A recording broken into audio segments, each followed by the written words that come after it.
হাটহাজারী মাদ্রাসার শাইখুল হাদিস আল্লামা আব্দুল কাইয়ুম রহিমাহুল্লাহ,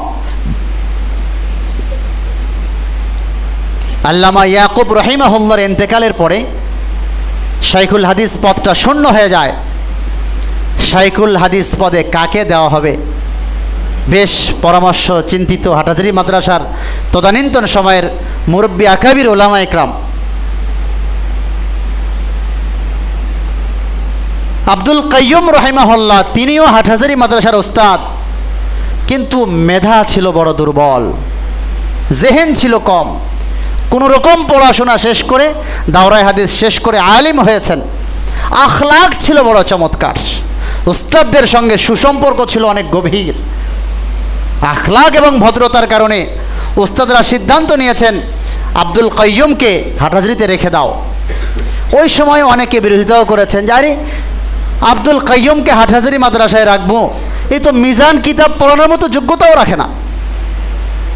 কিন্তু উস্তাদদের ভালোবাসা, বেশি সংখ্যক উস্তাদ বলেছেন না, তাকে উস্তাদ হিসেবে নিয়োগ দাও। আখলাক এবং ভদ্রতা এবং মেহনত এত বেশি ছিল, আব্দুল কাইয়ুম রহিমাহুল্লাহ নিয়োগ পেলেন, বাইরে বের হতেন না। খুব কম সময়ে মাদ্রাসার প্রয়োজন ছাড়া, নিজের একান্ত প্রয়োজন ছাড়া মাদ্রাসা থেকে বাইরে বের হতেন না। সব সময় লাগাতার মেহনত, পড়াশোনা নিয়েই ব্যস্ত, পড়াশোনা নিয়েই ব্যস্ত। মোতালা করছেন, পড়াচ্ছেন, মোতালা করছেন, পড়াচ্ছেন। এই মোতালার কারণে, ইলমের সঙ্গে লেগে থাকার কারণে আল্লাহ পাক রব্বুল আলামিন, এটা কোন জামানার কথা বলছি? ছাত্র জামানা? কোন জামানা? উস্তাদের জামানার কথা বলছি। উস্তাদ হাটহাজারী মাদ্রাসার মেহনতের কারণে একটা সময় আল্লাহ পাক রব্বুল আস্তে আস্তে আস্তে জেহেন প্রশস্ত হয়ে গেছে। শাইখুল ফুনুনাত, উসুলের কিতাবগুলো, ফুনুনাতের কিতাবগুলি পড়াচ্ছেন, কঠিন কিতাবগুলি পড়াচ্ছেন। অনেক দিন পর মেহনতের উপর মেহনত করতে করতে করতে করতে, দাওয়ামান লাগাতার মেহনত করতে করতে আল্লাহ তাআলা জেহেন খুলে দিয়েছেন। তো ইয়াকুব সাহেব রহিমাহুল্লাহর ইন্তেকালের পরে শাইখুল হাদিস পদে, বুখারী শরীফ পড়াবেন কে? শাইখুল হাদিস পদে কাকে নিযুক্ত করা হবে? হাটহাজারী মাদ্রাসার আকাবির উলামা ইকরামরা মাশওয়ারায় বসেছেন। তদানীন্তন সময়ের মুফতি আজম মুফতি ফয়জুল্লাহ রহিমাহুল্লাহ, মেখল মাদ্রাসার প্রতিষ্ঠাতা পরিচালক, হাটহাজারী মাদ্রাসার সবচাইতে সর্বকালের শ্রেষ্ঠ ছাত্র মুফতি ফয়জুল্লাহ রহমতুল্লাহ আলাইহিকে ডাকা হয়েছে। উনিও সেই মজলিসে আব্দুল কাইয়ুম রহিমাহুল্লাহ, মুফতি আজম মুফতি ফয়জুল্লাহ রহমতুল্লাহ আলাইহির ছাত্র। তো মাশওয়ারা চলছে ওই সময়ের বিজ্ঞ বিজ্ঞ উলামা ইকরাম। আল্লামা আবুল হাসান রহিমাহুল্লাহ, আল্লামা জুনায়েদ বাবুনগরী রহিমাহুল্লাহর বাবা আবুল হাসান রহিমাহুল্লাহ, যাকে শাইখুত তাফসির বলা হয়, অনেক বড় মাপের আলেম ছিলেন। মেশকাত শরীফের ব্যাখ্যা গ্রন্থ লিখেছেন, তানজিমুল আশতাত লিহাল্লি আবিসাতিল মেশকাত। সারা বিশ্বের বিভিন্ন জায়গায় বিভিন্ন ভাষায় এটা ট্রান্সলেশন হয়েছে এবং এটা পড়ানো হয়। ছাত্ররা পড়ে, মোতালা করে। দারুল উলুম দেওবন্দ থেকে যখন ওনার ওস্তাদরা দেখার জন্য এসেছেন, তো এসে শাইখুত তাফসির আল্লামা আবুল হাসান রহিমাহুল্লাহকে দেখার পরে দোতলায় থাকতেন। তো তারা মন্তব্য করেছেন, এত বড় একজন আলিম, জাহিন, ফতিন ব্যক্তি, হাটহাজারীওয়ালারা আপনারা তাকে দোতলায় কেন থাকতে দিয়েছেন? তার ইলমের ভারে তো দোতলা ভেঙে যাবে।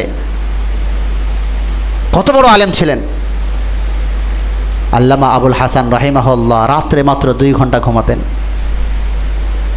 এত বড় আলেম তো এমনি হয়ে যান নাই, রাত্রে মাত্র 2 ঘন্টা ঘুমাতেন। কার কথা বলছি? আল্লামা জুনাইদ বাবুনগরী রহিমাহুল্লাহর বাবার কথা বলছি, বেশি আগের না। তো অনেকেই বলছেন যে আবুল হাসান সাহেব রহিমাহুল্লাহ, তাকে শাইখুল হাদিস নিযুক্ত করা হোক। আল্লামা আজিজ আহমদ রহিমাহুল্লাহ, তার ব্যাপারেও কেউ বলছেন তাকে নিযুক্ত করা হোক। সর্বশেষ মুফতি আজম মুফতি ফয়জুল্লাহ রহিমাহুল্লাহ দাঁড়ায়ে শাইখুল হাদিস হওয়ার জন্য, বুখারী পড়ানোর জন্য যেই জাতীয় শর্তগুলো প্রয়োজন, এই জাতীয় বিষয়গুলোর উপর আলোচনা করেছেন যে বুখারী পড়ানোর জন্য এই এই শর্তগুলো তার মধ্যে থাকা উচিত। এই হিসাবে আমার কাছে মনে হয় হাটহাজারী মাদ্রাসার বুখারীর মুসনদে এবং বুখারী শরীফের জিম্মাদারি আল্লামা আব্দুল কাইয়ুম রাহিমাহুল্লাহ, আব্দুল কাইয়ুমকে দেওয়া হোক। আল্লামা আব্দুল কাইয়ুম রাহিমাহুল্লাহ কোন উস্তাদ? যে উস্তাদকে নিয়োগের সময় অনেকেই বলছেন, আরে সে তো মিজান কিতাবও পড়াইতে পারবে না, তাকে কেন নিয়োগ দেওয়া হচ্ছে? আখলাকের কারণে, দাওয়ামান লাগাতার মেহনতের কারণে, বয়সের শেষ জামানায় এসে আল্লাহ পাক রব্বুল আলামিন ইলমের গেহরাই, ইলমের উমুক বাড়িয়ে দিয়েছেন। আজকে শাইখুল হাদিসের মসনদ, বুখারীর দর্স, বুখারীর মসনদকে অলঙ্কৃত করছেন আল্লামা আব্দুল কাইয়ুম রাহিমাহুল্লাহ। তুমি চিন্তা করো শুরুর জামানা কেমন ছিল আর শেষের দিকের হালত কেমন। এই জন্য বৎস, এই কথার কোনো সুযোগ নাই মেধা কম, মেধায় থাকে না, বুঝি কম, কুওয়াত হাফেজা কম, মনে থাকে না, মুখস্থ থাকে না, এটা একেবারেই বাজে কথা।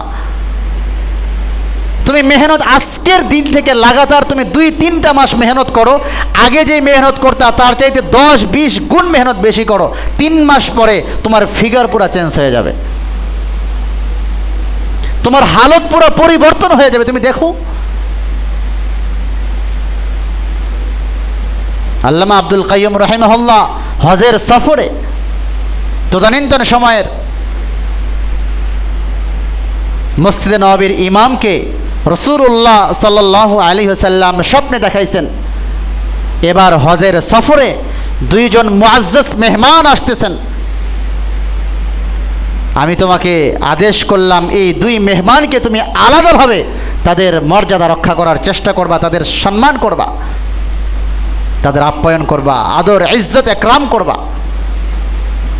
রসুল কাকে স্বপ্ন দেখাচ্ছেন? মসজিদে নববীর ইমামকে। একজন শাইখুল হাদিস হাটহাজারী আল্লামা আব্দুল কাইয়ুম রাহিমাহুল্লাহ, আর আরেকজন শাইখুল হাদিস সাহারানপুর ইন্ডিয়া আল্লামা শাইখুল হাদিস আল্লামা জাকারিয়া রাহিমাহুল্লাহ।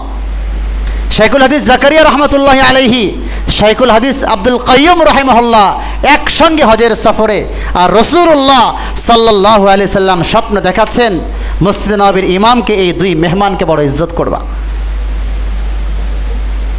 কলেজার টুকরা জীবনটা বানাইছে, এটা এমনি হয়ে যায় নাই, তো মেহনত ছাড়া হয়ে যায় নাই।